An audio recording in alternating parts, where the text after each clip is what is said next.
असो, एक पुरावा सांगतो पुन्हा तुम्हाला. भक्तीचं कर्ज देवाच्या डोक्यावर याच्या करता देव नाचतोय. रिकामा नाही ते. पैसे कशाला घेलो? कारण पैशाची मालकीनच त्याची बायको आहे. बायको जवळले पैसे माऊली कोणाला असते? लाखात एखादी येडपट असते ती नवऱ्याचे पैसे भावाला देते. अशी ज्याला भेटली असेल त्याचं नशीब समुद्राच्या पलीकडे झोपलंय समजायचं. अशी ज्याला बायको भेटली त्यानं बाई संग लग्न केलंय म्हणायचंच नाही, साडी नेसती म्हणून बाई म्हणायचंय. वैकुंठवासी बापसाहेब मालक म्हणायचे, आयंदळ घोडीशे पायंदळ भाला आणि अवकुसळ बायकोशी रिकामी जागा भाला. विठाला विठाला.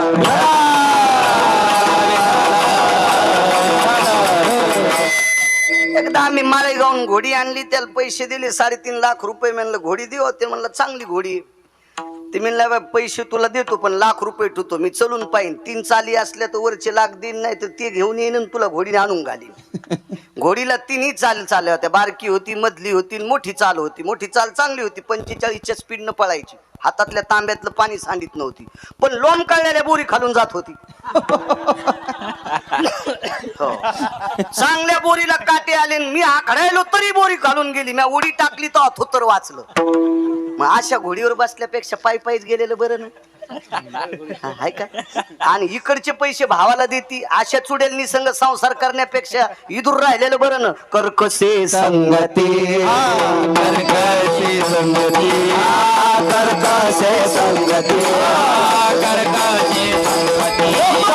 उदंड भाजती, दुःख उदंड भाजती, उदंड भाजती, दुःख उदंड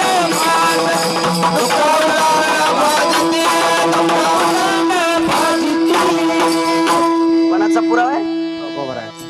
देहुतल्या मालकांचा. कर्कशे संगती, दुःख उदंड भजिती. ज्याच्या जीवनात कर्कश बायको आहे त्याला सोन्याचा बांगला असला तरी समजायचं मी मसन वाट्यात मुंडक्याकून जळायलो. हो, हे 6 सुखापैकी 1 सुख असते. बायको चांगली भेटणं पण त्याला सुद्धा प्रारब्धत लागते. लय माणसं सगळी श्रीमंती पण त्या ह्याच्यानंच बेजार आहेत.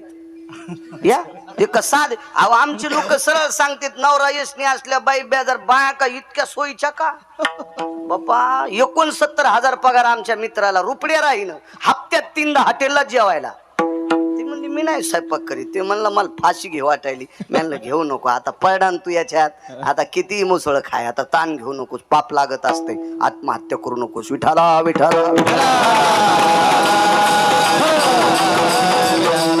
काही काही लय चांगल्या बायका नालायकाचा सुद्धा संसार करायला येत. महाराष्ट्रात इतक्या पवित्र बायका आहेत, कवडीची अक्कल नाही काय हराम खोरायला, पण मायबापाचं नाव करण्यासाठी त्या संसार करतात. इतक्या पवित्र बायका आहेत महाराष्ट्रात. हो, आणि काय काय अशाच. आमची ती एक बाई आली म्हणली, महाराज घरीच आहेत का तुम्ही? म्हणलं हो. आणि आज काऊन घरी? आणि म्हणलं कुठं कापूस चल जाऊ का? कीर्तनच नव्हतं. लयच किनार.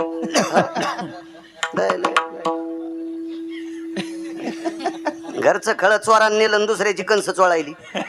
अशा लय असत्यात. या माझ्या घरीच का तुम्ही? तुम्हाला बरंच करमायलो पहा इतरो. हो, आणि तुम्हाला बरीच झोप येईल. म्हणलं झोपतो गोदडे घेऊन, काय ताण घेऊ नकोस, तुमचं काय काम आहे? महाराजीन कुठे आहेत? आणि म्हणलं मी घरी, ती कुठं जाईन? मागचे महाराजीन. हरिपाठ पाठ नाही पण तिला महाराजीन असतच. ते महाराजाची बायको महाराजीन, मास्तरची बायको मास्तरीन, एकन एक कितीत म्हणजे 80. डॉक्टरची बायको डॉक्टरीन, उलट्या झाल्यावर काय प्यावत म्हणली बेशी प्यावा. हो, पोलिसाची बायको साहेबीन, चोर धरल्यावर काय करावं म्हणली खिडकीतून सोरावं. चोट्ट्याची बायको चोट्टी म्हणत नाहीत, मृदुंग्याच्या बायकोला मृदुंगी म्हणत नाही. महाराजाच्या बायकोला महाराजीन म्हणते. हरिपाठ वस्तीचा. हो, महाराजीन घरीच येत काय? म्हणले हो. भाज्याचं पीठ द्या. ती महाराजाची बायको होती, तिनं का असा डब्यात थोडीच वाटी खूप सुन दिली, असंच दिलं उधळून. महाराजाची होती ना ती. महाराजाच्या बायको घेतल्या लय हसल्यात. तुम्ही लय तुकाराम महाराजाच्या चुलत्या आहेत का?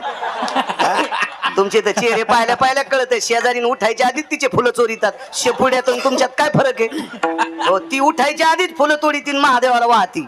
आणि चोरून फुलं वाहणार नाही. फुलं असते तो दगड हाणले, दगड दगडावरी मंत्र पुष्प देवाश्री, मंत्र पुष्प देवाश्री, मंत्र पुष्प देवाश्री.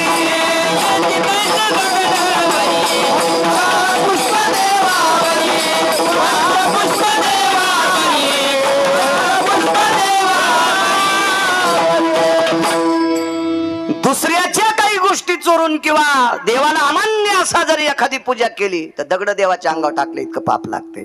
शेजारणीनं पाणी घातलं आणि 4ला उठून फुलं चोरली. पहाटच्याला फुलाचा पत्ता नाही, जशी शिळीच गेली ती झाडावर.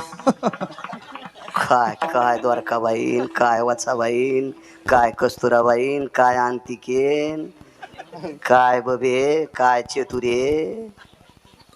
आग लागू तू ह्या वागण्याला. भज्याचं पीठ द्या 2-4 मिरच्या नेल्या. आम्हाला काय द्यायचं तेल देईल आणि भूते आला घाईला. भागवताची डाळ होती आणलेलं.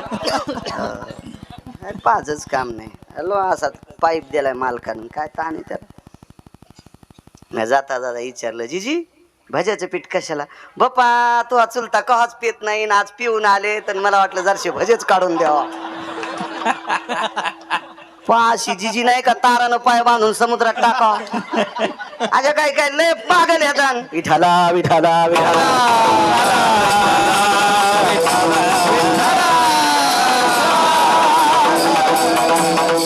काही आशा बी आणि काही नालायकाचं नाव करतात. मायबापाचं नाव मोठं केलं. इतक्या पवित्र आहे. मी त्या बाईला मानतोय.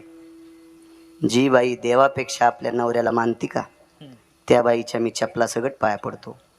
आणि जी बाई महाराजाला काजू टाकून दूध देते, नवऱ्याला नीट बोलत नाही, अशी बाई पाहिली की समजायचं गाय कापल्याचं पाप लागतंय. हो तुम्हाला एक सांगू का, देवदेव जास्त करतील, नवऱ्याला नीट बोलत नाही, अशी बाई ज्या गावात आहे त्या भागात पाऊस कमी पडतो. गळ्यात शपथ. आणि तुम्ही याला बी टाळ्याच वाजवायले. विठाला विठाला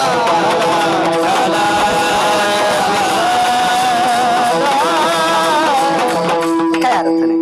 जो मुलगा मायबापाचा जास्त आदर करतो का त्या मुलाला तुकोबाराय सुद्धा नमस्कार करते.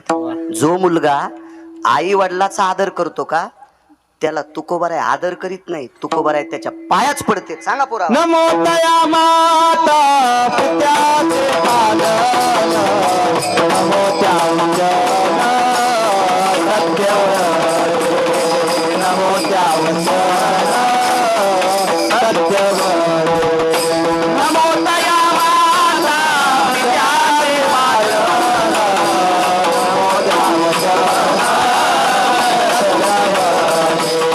नमो त्या वचन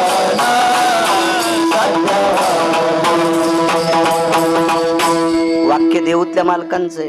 नमो तया माता पित्याचे पालन, नमो त्या वचन सत्यवरे. जो आई वडिलांचं पालन करतो त्या लेकराच्या तुकोबराय पाया पडतात. माऊली तुकोबराय मायबापाची सेवा करणारा इतका श्रेष्ठ आहे. जी बाई नवऱ्याच्या दिवसात एकदा पाया पडती का त्या बाईनं जगातल्या कोण्याच महाराजाच्या नाही पाया पडत तरी तिला पाप लागत नाही. नवऱ्याच्या पाया पडत नाही, महाराजाचे पाय उघडून टाकले असं समजायचं सुडेलीन पाया पडली. सगळ्यात मोठं आधी मालकाचं दर्शन. माझ्या माईंनो राग येऊ देऊ नका. मला कडक बोलण्यासाठी पंढरपुरातल्या मालकानं 2019ला वाचिलं. 42 लाखाच्या गाडीचा एकही नट शिल्लक नाही राहिला आणि मोह कोणताच नाही खराब झाला.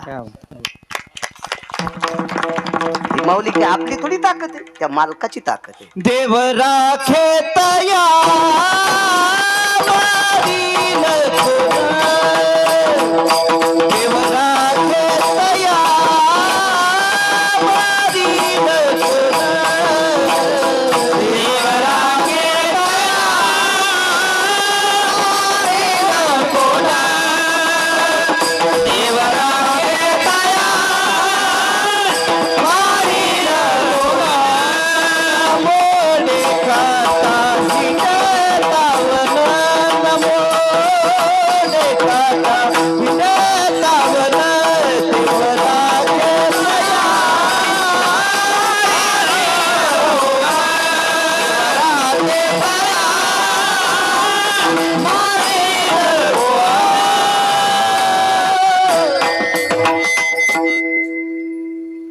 मालकानं सांगितलं चांगलं बोलत असताना जर श्रोत्याला राग आलास तर येऊ द्या. का म्हणे सत्य सांगो, तुका म्हणे सत्य सांगो, येवत रागी येते ते. येवत रागे येते ती. तुकोबाराय म्हणले खरं बोलत असताना लोकांना राग आला तर येऊ द्या, देवाला आनंद वाटतो ना. आणि पांचट गप्पा सांगताना लोकांना आनंद वाटेल पण देवाला राग येतो, महाराज नरकाला जाईल. आधारा वाचूनी काय सांगशील कहाणी. आधारा वाचूशिवाय बोलायचं नाही. तुमच्यातली एक बाई दिवसात मालकाचं दर्शन 3दा घेत होती. पंढरपुरातला मालक 9 बाऱ्या तिच्या पाया पडला. तिचं नाव लोपामुद्रा. 34 नायिकेपैकी एक नायिका होती. तिचं नाव चंद्रसेना होती. द्वापार युगातलं तिचं नाव सत्यभामा, विटेवरच्या मालकाची पत्नी. मागचं नाव चंद्रसेना. या चंद्रसेनेनं नवरा मरू नये याच्याकरता अमृत आणून ठेवलं होतं. दुपारी सूर्याला चुटकी वाजित होती, पौर्णिमेच्या दिवशी चंद्राला चुटकी वाजायचे. तुम्ही दोघे तोपर्यंत कपाळावरचं कुंकू पुसल्या जाणार नाही. इतकं चॅलेंज, सोपी साधी गोष्ट आहे. आणि तिच्या पायानं पुनीत झालेल्या मातीवर मारुतीराय लोळत होते. तिने तेज कांती प्रसन्न केला, तो तिच्या चरणावरी लोळला. तिच्या पायाची पवित्र माती मारुतीराय अंगाला लावत होते आणि मारुतीरायाच्या अंगाला चिटकलेली माती प्रभू रामचंद्र कपाळाला लावत होते. विचारलं तू अंगाला का लावली? आणि याने विचारलं माझ्या अंगाची तुम्ही कपाळाला का लावली? मारुतीरायाला प्रभूने विचारलं मी सांगतो रे तू अंगाची कशाला लावली, पण तू का लावला इथं, तू तर संन्यासी आहेस. तर मारुतीरायानं सांगितलं मालकावर अतूट प्रेम करणाऱ्या स्त्रीच्या पायाची माती अंगाला लागली की शरीर पवित्र होते. तिची देवावरी तिची देवावरी सत्ता आहे. आणि विटेवरचे मालक म्हणले हनुमंता तिची आमच्यावर सत्ता आहे म्हणून खाली वाकून लावण्यापेक्षा तू अंगाला चिटकलेली कपाळाला लावली म्हणजे देवदर्शन घेतो. नवऱ्याची सेवा करणाऱ्या बाईच्या देवदर्शन घेतो देव. चला म्हणून नाचे मागे मागे एक पुरावा मांडतो. कृतात्रेता युगात एक निष्ठावंत वारकरी आहे. त्या वारकऱ्याचं नाव आहे गंधमादन. शेवटचा पुरावा. तसा वेळ संपून गेलाय, जाऊ द्या. सद्गुरूंची कृपा, त्यांचा आशीर्वाद. 5-10 मिनिटं त्यांच्यासाठी बोलतोय. निष्ठावंत वारकरी आहे. त्या वारकऱ्याचं नाव आहे गंधमादन. या वारकऱ्याला युद्धात काम दिलं, झेंडा धरायचं, धर्माची पताका, भगवी पताका धरायचं काम दिलं. लक्ष्मणजी थोडेसे खाली येऊन बोलले, हे गंधमादन जी, का रे म्हणे तुला ध्वज सांभाळायची ताकद आहे? किती प्रेमानं सांभाळशील? गंधमादनानं सांगितलं लहाने मालक, प्राणापेक्षा झेंड्यावर जास्त प्रेम करील, ध्वजावर जास्त प्रेम करील, पताक्यावर जास्त प्रेम करील, धर्माच्या दंडावर जास्त प्रेम करील. आणि युद्धभूमीच्या ठिकाणी गंधमादन समोर ध्वज घेऊन चालत होता. रावणाचे बऱ्यापैकी राक्षस मेले, पण वानरापैकी एकही जात्रा नाही राहिला. शेवटी रावणाच्या सैन्यातल्या सेनापतीनं सांगितलं त्यांच्या पक्षातला ध्वजधारी सुद्धा आपल्या पुढे नाचतोय. म्हणून दुसऱ्या दिवशी रावणाच्या एका राक्षसानं चंद्राकृती बाण मारला आणि ध्वज उडून टाकली. पाहे पा ध्वजेचे चिरगुट, राया जतन करिता कष्ट. फार मोठी ताकद असते. धर्मरक्षणाकरता सामान्य ताकद नाही. त्यावेळेला मागातला ओरडला, गंधमादन नाव घेऊन बरसल्याबरोबर असं वरी पाहिलं, धर्माची ध्वज नाही. निष्ठा किती होती सांगू तुम्हाला. म्हणून नाचे मागे मागे.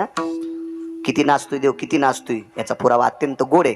तुम्ही ऐकला असेल नसेल याबद्दल काही दुमत नाही, तरी सांगतो. तरी मला असं वाटतंय पुढचं सांगितलेलं ऐकलंच नसेल असं मला तरी वाटतंय. हो, असं मला म्हणायचं नाही मी फार शहाणा आहे. मला कीर्तनात बसल्यावर पुराण सांगता येते. कंबर सुटल्यावर स्टेजच्या बाजूला गेलो गादीच्या की येड्या बाळ्यात माझ्यात काही फरकच नाही. विठाला विठाला विठाला.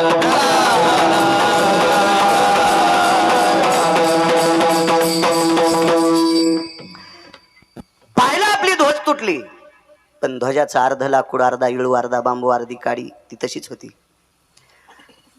प्रभू रामचंद्राच्या पक्षात वस्त्र फक्त 5च लोकांच्या अंगावर होते. 5. प्रभू रामचंद्राच्या अंगावर वलकल्ले, लक्ष्मणजीच्या अंगावर वलकल्ले, सीताई साहेब अशोक वाटिक येतात. वस्त्र असणारी 5च लोक, त्याच्यापैकी एकाचं नाव होतं किष्किंधेचा राजा सुग्रीव. लगेच गंधमादन बाजूला सरकले, सुग्रीवाच्या कमरेला बांधलेलं उपरणं चिमणे महाराज काढलं. हातामध्ये धर्माच्या ध्वजाची काठी होती. माऊली महाराज ती काठी उजव्या बाजूला टोचली. उजव्या बाजूला टोचल्याबरोबर रक्त बाहेर आलं आणि सुग्रीवाचं पांढरं शुभ्र उपरणं त्या रक्तात घोळशिलं. स्वतःच्या रक्तात, गंधमादनानं स्वतःच्या रक्तात. आणि लालबुंद पताका वरी दाखवली. लक्ष्मणाला सांगितलं, मालक धर्माची पताका. त्याला युद्धात लक्ष्मण लढत होते की आमच्या मालकावर, म्हणजे मालकावर, प्रभू रामचंद्रावर किती प्रेम करणारी वानर आहेत. गंधमादनानं ध्वजा. दुसऱ्या दिवशी कुंभकर्णाच्या लक्षात आलं, बेटा एक ध्वज धरणारं मरत नाही, आपल्याला राम कशाचे ऐकत आहेत. म्हणून दुसऱ्या दिवशी कुंभकर्णाने माव केली, स्वतःच्या बळावर वानर गिळायला सुरुवात केली. 1314 वानर गिळले, त्याच्यापैकी गंधमादन गिळला. तो संती केला ऋणी सांगतोय. देव किती नाचतोय, हे भक्तीचं कर्ज आहे. किती नाचतोय देव बघा. एवढं पुरावा ऐका पूर्णविराम. ज्या वेळेला सगळी वानर, सगळी म्हणजे बऱ्यापैकी 1200-1300 वानर मधात घेतली. 18 पद्म वानर, 72 कोटी रिसन, 56 कोटी गोलांगोळ होते. त्याच्यातले काही वानर घेतले. आतमध्ये गेल्यावर वानर गयावया करू लागले. तो गंधमादन, हे काय झालं ओरडायला? म्हणजे काय झालं, मरायचं काय झालं? ते मला कोणाची माय दिली तुम्हाला मारायला? तुम्ही रामभक्त आहात, प्रभू रामचंद्राचे सेवक आहात, तुम्हाला मारण्यासाठी कोणाची माय दिली? अरे गंधमादन, माय येलीन ह्या गप्पा काय सांगतो आपण? कुंभकर्णाच्या पोटात आहेत, रथात नाहीत. पोटात आहेत कुंभकर्णाच्या. गंधमादनानं सांगितलं, अरे मला माहित आहे आपण नालायकाच्या पोटात आहेत, पण आपण याची ताकद आहे का आपल्याला मारायची? तुम्ही भजन करा बरं. मधली मध्ये भजन केलं. मला प्रकाश पडला कानातून.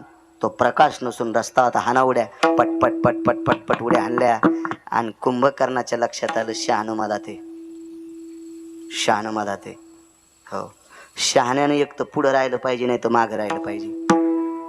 पण शहाणे काय करते, पंक्तीत मुद्या घालून धोतर धरून भावताल फिरते. आणि मग हे रामा कडी आण बरं, थोत्रीत आणीन तू. हा, काल्याच्या कीर्तनाला नाही, एका कीर्तनाला नाही, पंक्तीत बसल्यावर धोतर धरून फिरवतो. रुमण्यानं हाणायला पाहिजे. विठाला विठाला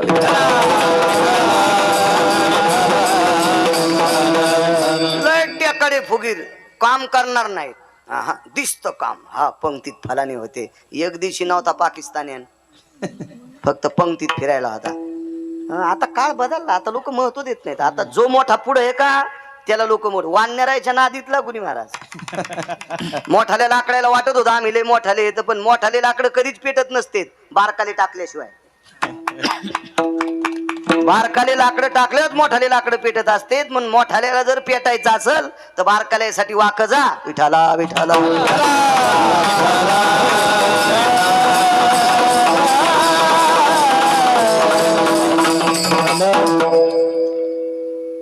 मोठा वाकला की बारकाली नीट काम करीत असते. म्हणून मोठ्यांनी नीट राहावं. कुंभकर्णाच्या लक्षात आलं, एकटं शहाणं मला ते हात लावला, कानाला उडी मारल्याबरोबर हातात पकड. 10 मिनिटात पूर्णविराम करतो. गंधमादनाचा हातात घेतला आणि सांगितलं, का रे कोणाचा आहे? रामाचा आहे. काय दिलं रामानं? काय नाही म्हणले, त्याच्या सृष्टीत निर्माण झाल्या झाडाचा पाला आम्ही खातो, याच्याकरता त्याच्या नावाचं भजन करतो. कुंभकर्णानं सांगितलं, तुला 10 घरं सोन्याचे देऊन टाकतो, तू एकदा रावण म्हणतो का? इमानदारीनं तुम्हाला सगळ्याला एकूण एकाची शपथ आहे. आपण किती रुपयात फुटत होतो?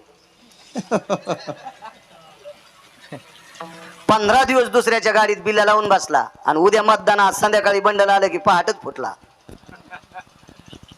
हे माणसं, हे माणसं, हे माणसं. राजकारणाचं असंच असतं, काय नसतं. म्हातारीनं रस पापड्या केल्या चिमणे बा. उन्हाळ्याचे दिवस रस पापड्या केल्या, कच्चून रसन पापड्या. पापड्या त्या अशा मस्त तळल्या होत्या, तिनं रसात टाकल्या की चुरचुर वाजायच्या आधी नरम होईत. पापड्या तशाच होत्या ना. काय कायच्या पापड्या म्हणजे गवऱ्याचे धापड. हो, काय काय बायलंय सुगरण. एका बाईनं बोटोळे केले, चमच्यानं खाचत नव्हते, हातानं तोडून खाल्ला बोटोळा. काय काय सुगरण नाही. म्हणजे सगळ्या रोज 2 गावचं खातो ना, त्याच्यामुळे मला कळतंय कसं असते. तुम्ही घरचंच खाता, इतकं काय कळणार आहे तुम्हाला? रोज 2 गावचं खातो. पापड्या केल्या आणि वरी वाळू घातलेल्या पापड्या. चैत्रात पाऊस पडला. म्हातारी म्हणली, बाब्या अरे पापड्या भिजत्यान, जायवर वरी कुरड्या भिजत्यान. दुसऱ्याच्या माळदावून बघा गेला, धोतराचं गोथोडं बांधलं, पण वरी टाकूस तर पाऊस वाढला. खालून वरून आवाज द्याला, बाबा पापड्या भिजत्यान, वरून गठोडं टाकू का? ते म्हणला, टाकल्यावर चुरा होत्या ना. आणि ते म्हणला, लांबून येऊस तर भिजत्यान, आणि टाकल्या तर चुरा होत्या. मग ते म्हणला, उडी हाणू का? बाप म्हणला, हान. म्हणला, तंगड मोडून ना. बाप म्हणला, मी धरतो ना, हान उडी. बाब्यानं उडी टाकली आणि बाप बाजूला सरकाला. पोरग बापाला म्हणलं, काऊन बाजूला सरकाला? तू कालपासून म्हणत होता ग्रामपंचायत लढवायची. तुला याच्याकरता हुशार गेलं की राजकारणात बापाचा पण विश्वास नसतो. त्याच नाव राजकारण असते. तो मग विश्वास धरून कशाला उडी हाणली? म्हणला, मोड तू तंगड. आमचं एक पाहुणं परवाला ग्रामपंचायतला उभं राहिलं.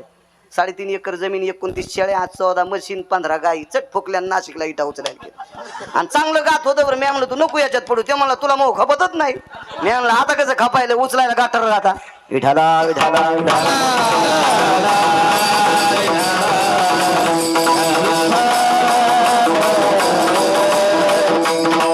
घेत नाही म्हणला. तुझ्याचं नाव घ्यायला त्याचं नावच घेत नाही. इतकी इमानदार लोक.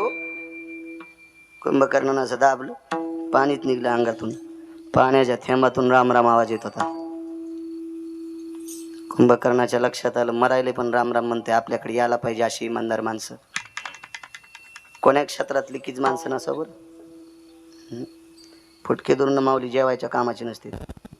फुटका दुरून वाहडा, वरण वाहड, चपाती येऊस तरच वरण गळून गेला. कुत्र्यावानी चपाती खावा लागली. फुटके दुरून जीव पण नीट देत नाहीत. तसे फुटके माणसं चांगल्या चांगल्याला बेजार करतात. विठाला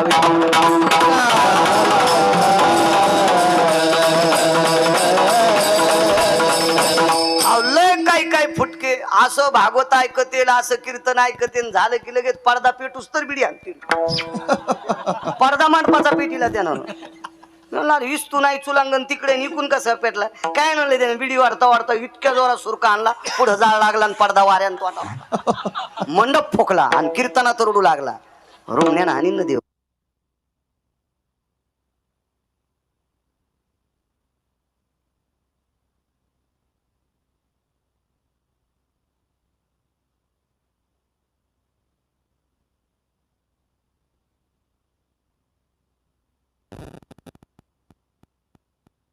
लक्षात भेटलं, फेकला आणि रक्तानं भरलेला हात घेऊन कुंभकर्ण रावणाकडे गेला आणि रावणाच्या कानाला हात लावला. राम शब्द कानात आल्याबरोबर रावणानं तलवारच काढली. कुंभकर्णानं सांगितलं, दादा हात काय तोडीतोस? राम विरोधातले तुला नाव ऐकल्यावर राग तू याबद्दल दुमत नाही, पण तुला रामाचं नाव ऐकून राग आणण्याचा माझा माणूस नव्हता. माझा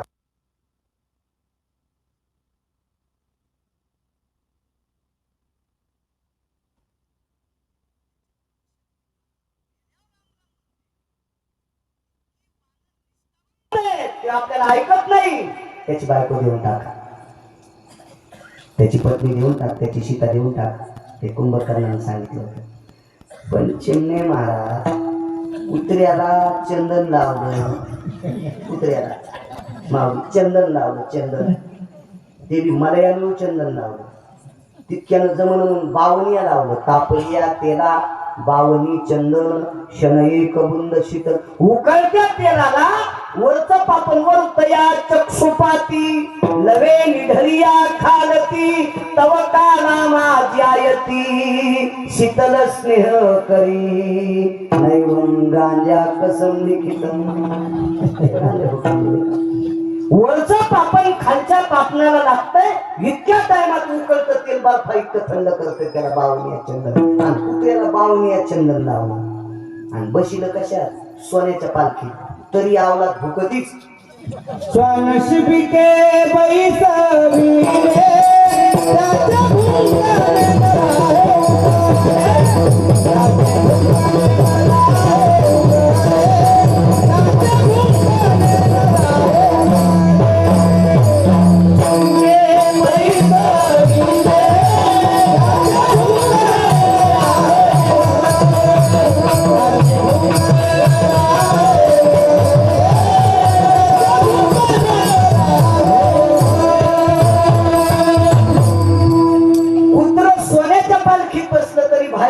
राजा भुकतच आणि जवळ आलेले तोंड जिबीनं चालती. रावण काही इतका शिस्तीतला होता व्हय. भावानं सांगितलं, दादा ज्याच्या सानिध्यातले वानर मेल्यावर राम राम म्हणतात इतके इमानदार आहेत. आपल्याला ऐकत नाही तरी ते देऊन टाक. स्वभावच रामाचं वात्र त्यामुळे देत नाही. त्या दिवशी संध्याकाळी गंधमादनाचं प्रेत मारुतीरायला सापडलं. ऋण सांगतोय, ऋण ऋण ऋण. मारुतीरायला गंधमादनाच्या हाडा मासाचा गोळा सापडला आणि प्रभू रामचंद्राच्या उंदरीत त्याला मारत. काल कुंभकर्णाने याला मारले. भगवंतानं तो गोळा असा कानापाशी धरल्याबरोबर त्या हाडा जोपर्यंत रक्त वलय, जोपर्यंत मांस वलय, जोपर्यंत त्वचा ओली आहे, जोपर्यंत अस्थित हाडात पाणी आहे, तोपर्यंत राम राम म्हणत होतं शरीर त्याचं राम राम, तोपर्यंत शरीर राम राम. पिठेवरच्या मालकानं हृदयाशी गोळा धरला आणि डोळ्यातल्या पाण्यानं तो गोळा धरला आणि आवाज दिला, राजे. विभीषण म्हटले नाही प्रभू रामचंद्र, विभीषणाला राजे म्हटले. राजे जी प्रभू, याला समाधी द्यायची. गंधमादनाला समाधी दिली. दुसऱ्या दिवशी त्या दिवशी सचेल स्नान केलं. स्नानाचे 16 प्रकार सांगितले. अंत्यविधीला गेल्यावर वापस आल्यावर कपड्यासह आंघोळ करते, बूट चप्पल धुते आणि आपण आंघोळ केलेलं बकेट पालथं घालते आणि मग टावेल घेऊन वरचे कपडे सोडून बाहेर यायचं. त्या स्नानाला सचेल स्नान म्हणतात. असं स्नान प्रभू रामचंद्राने गंधमादनाला अंत्यविधी झाल्यावर केलं आणि आवाज दिला, राजे. एक करतोय, रावण मेल्याच्या नंतर लंका तुम्हाला देव केली, मी संकल्प सोडा आणि एक इच्छा प्रगट करतोय, माझ्या वारकऱ्याची समाधी सोन्याची करा. पृथ्वीवर जितके देश आहेत, या सर्व देशात वारकऱ्याची सगळ्यात आधी जर सोन्याची समाधी झाली असेल तर ती त्रेतायुगात, त्रेतायुगात वारकऱ्याची झाली. त्याचं नाव आहे गंधमादन नावाचा वारकरी. आणि जाता जाता विभीषणाला रावण मारल्याच्या नंतर आकाश मार्गाने प्रभू रामचंद्र चालले. कामज्ञानाची विमानात बसून ऋण सांगते सज्जनानं ऋण. आकाश मार्गाने ज्यावेळेला विमान जात होतं, विमान जाता जाता एका जागेवर थांबलं. सीताई साहेबांनी विचारलं, विमान का थांबते? विटेवरच्या मालकाचा सत्कार विभीषणानं सुवर्ण कमळाच्या फुलाचा माळा केला. एकात एक 2 पुरावे सांगतो. सुवर्ण कमळाच्या फुलाची माळ गळ्यात घातली होती. भगवंताने गळ्यातलं फुल तोडलं आणि विमानातून खाली टाकलं. तर सीतेने विचारलं, अमूल्य किमतीचं फुल खाली का टाकलं?